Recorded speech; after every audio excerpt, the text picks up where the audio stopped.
மயிலாடுதுறை மாவட்டம் செம்மனார் கோவிலில் அரசினர் தொழில் பயிற்சி நிலையம் தொடங்கப்படும் என தமிழ்நாடு முதலமைச்சர் கடந்த பட்ஜெட் கூட்டத்தொடரில் அறிவித்தார். இந்த நிலையில் தொழிலாளர் நலன் மற்றும் வேலைவாய்ப்பு பயிற்சி துறையின் கீழ் செயல்படும் இந்த தொழில் பயிற்சி நிலையத்தை தமிழ்நாடு முதலமைச்சர் மு.க. ஸ்டாலின் சென்னையில் இருந்து காணொலி காட்சி வாயிலாக திறந்து வைத்தார். இதனைத் தொடர்ந்து செம்மனார் கோவில் அரசினர் தொழில் பயிற்சி நிலையத்தில் நடைபெற்ற நிகழ்ச்சியில் மாவட்ட ஆட்சியர் H.S. ஸ்ரீகாந்த் கலந்து கொண்டு குத்துவிளக்கேற்றி தொழில் பயிற்சி நிலையத்தை தொடங்கி வைத்தார். தொடர்ந்து மாணவ மாணவிகளுக்கு செயற்கைக்கான ஆணைகளை அவர் வழங்கினார். மயிலாடுதுறை மாவட்டத்தில் முதலாவது தொழில் பயிற்சி நிலையமாக தொடங்கப்பட்ட இக்கல்வி நிறுவனத்தில் operator advantage mission tools, mechanic agriculture machinery, electrician power distribution, welder ஆகிய 4 பிரிவுகளில் உள்ள 100 இடங்களில் மாணவ மாணவிகள் 83 பேர் நிகழாண்டு இதுவரை சேர்க்கை பெற்றுள்ளனர். இந்த நிகழ்ச்சியில் மாவட்ட வருவாய் அலுவலர் உமா மகேஸ்வரி மற்றும் துறை அதிகாரிகள் கலந்து கொண்டனர். மயிலாடுதுறையில் இயற்கை விவசாயம் மேற்கொண்டுள்ள விவசாயிகள் அழிந்து வரும் மரங்கள் மற்றும் பழவகை மரங்களை மீட்டெடுக்கும் மரக்கன்றுகள் சாகுபடி செய்து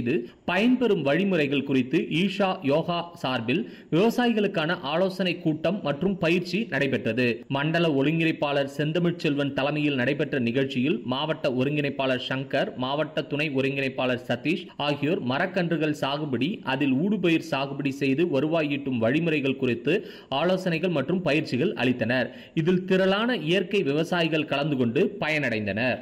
மயிலாடுதுறை மாவட்டம் மணக்குடி ஊராட்சியில் தமிழ்நாடு நுகர்பொருள் வாணிப கழகத்தின் நேரடி நெல் கொள்முதல் நிலையம் துவக்க விழா மாவட்ட ஆட்சியர் H.S. ஸ்ரீகாந்த் தலைமையில் மயிலாடுதுறை நாடாளுமன்ற உறுப்பினர் சுதா, பூம்புகார் சட்டமன்ற உறுப்பினர் நிவேதா முருகன், மயிலாடுதுறை சட்டமன்ற உறுப்பினர் ராஜ்குமார் முன்னிலையில் நடைபெற்றது. இந்த நிகழ்ச்சியில் மாவட்ட ஆட்சியர் பேசுகையில், மயிலாடுதுறை மாவட்ட தமிழ்நாடு நுகர்பொருள் வாணிப கழகம் காரிப் கொள்முதல் பருவம் 2025-26 ஆண்டிற்கான நெல் கொள்முதல் பணி 1/9/2025 முதல் நேரடி நெல் கொள்முதல் நிலையங்கள் வாயிலாக விவசாயிகளிடமிருந்து நெல் மணிகள் கொள்முதல் செய்யப்பட உள்ளது. மயிலாடுதுறை மாவட்டம் மயிலாடுதுறை வட்டத்தில் 36 நெல் கொள்முதல் நிலையங்களும், குத்தாலம் வட்டத்தில் 41 நேரடி நெல் கொள்முதல் நிலையங்களும், தரங்கம்பாடி வட்டத்தில் 32 நேரடி நெல் கொள்முதல் நிலையங்களும் மற்றும் சீர்காழி வட்டத்தில் 31 நேரடி நெல் கொள்முதல் நிலையங்களும் ஆக கூடுதல் 140 நேரடி நெல் கொள்முதல் நிலையங்கள் செயல்பட உள்ளது. கொள்முதல் செய்யப்படும் நெல் மணிகள் சன்னரகம் குவிண்டால் ஒன்றிற்கு 2545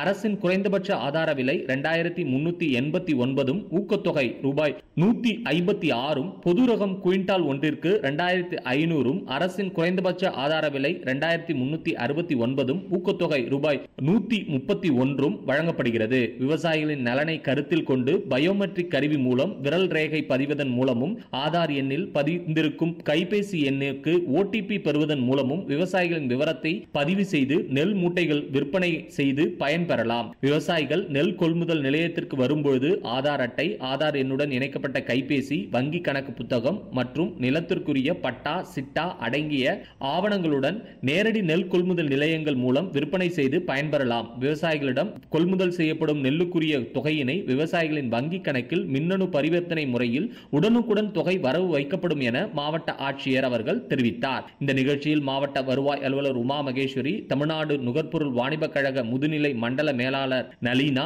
வேளாண்மை துறை இணை இயக்குனர் சேகர் ஆகியோர் கலந்து கொண்டனர். சீர்காழி அருகே கீழமூவர்கரை கிராமத்தில் தென்னிந்திய அளவிலான பெண்களுக்கான கபடி போட்டி மாநிலம் முழுவதும் இருந்து 26 அணிகள் பங்கேற்று விளையாடினர். மயிலாடுதுறை மாவட்டம் சீர்காழி அடுத்த கீழமூவர்கரை மீனவர் கிராமத்தில் தென்னிந்திய அளவிலான பெண்களுக்கான கபடி போட்டி நடைபெற்றது. பகல் இரவாக நடைபெற்ற போட்டியில் தமிழகம் முழுவதும் இருந்து 26 பெண்கள் கபடி அணியினர் பங்கேற்று விளையாடினர். மயிலாடுதுறை அமைச்சூர் கபடி கழக தலைவர் ரஜினி கலந்து கொண்டு போட்டியை துவங்கி வைத்தார். இறுதி ஆட்டத்தில் அந்தியூர் பெண்கள் கபடி அணியினர் 44 புள்ளிகள் பெற்று முதலிடம் பெற்றனர். ஒட்டஞ்சத்திரம் பெண்கள் கபடி அணியினர் 21 புள்ளிகள் பெற்று 2ஆம் இடமும், திருவண்ணாமலை பெண்கள் கபடி அணியினர் 3ஆம் இடமும், அரியலூர் பெண்கள் கபடி அணியினர் 4ஆம் இடத்தையும் பெற்றனர். வெற்றி பெற்ற அனைவருக்கும் கேடயங்களும் ரொக்க பரிசுகளும் வழங்கப்பட்டது. போட்டிக்கான ஏற்பாடுகளை கீழமூவர்கரை மீனவர் பஞ்சாயத்தார் மற்றும் கிராமத்தினர் செய்திருந்தனர்.